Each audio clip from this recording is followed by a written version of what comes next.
Bu tomchilatib sistemasini nimasi bitta kriteriyadan bittasi suvni iqtisod qilish. Uni asosiy negizida bu hosildorlik turadi. Suvni me'yorida ishlatib, vaqtida ishlatib, ildiziga berib, o'ziniga berganda shu hosildorlik oshyapganini mana amalda ko'rilyapti. O'sha suvni bor ekan deb turib, buni ochavergan bilan buni suvni oshirsa ham ziyonda. Ko'pi ham ziyon. Suvsiz hayot ham bo'lmaydi, lekin ko'pi ham ziyon.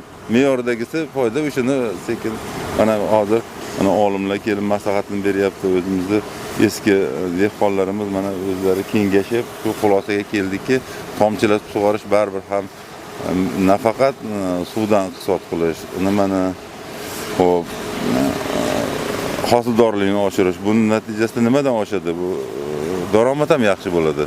Masalan, mineral o'g'itni iqtisod qilinadi, texnika mexanizatori. Mana masalan, hozirgi mana shu ko'rib turgan dalaynada hozir bahordan beri 2 marta kultivator kirganmiz. O'sha faqat izini qilib qo'yish uchun, bir shamollatib varaqlab qo'yish uchun 2 marta kirdik xolos. Ehtiyoj yo'q unga. Bu degani salarkadan yoqilg'i hozir qanchalik qiyin bo'lib turgan paytda yoqilg'idan iqtisod bu fermerga ancha daromad keltiradi. 21-yildan beri boshlaganmiz tomchilatib sug'orishni. 22-yildan birinchi g'allaga tomchilatib sug'orish qilganmiz. O'sha 22-yili 90 sentner atrofida g'alla olgandik bu. O'zimiz ham ishonmaganmiz. Haqiqatda biz an'anaviy usulda ekib yurganimizda 50-60 sentner bo'lganda fermer juda katta ruhlanardi. Bu 80-90 sentner degan katta narsa-da.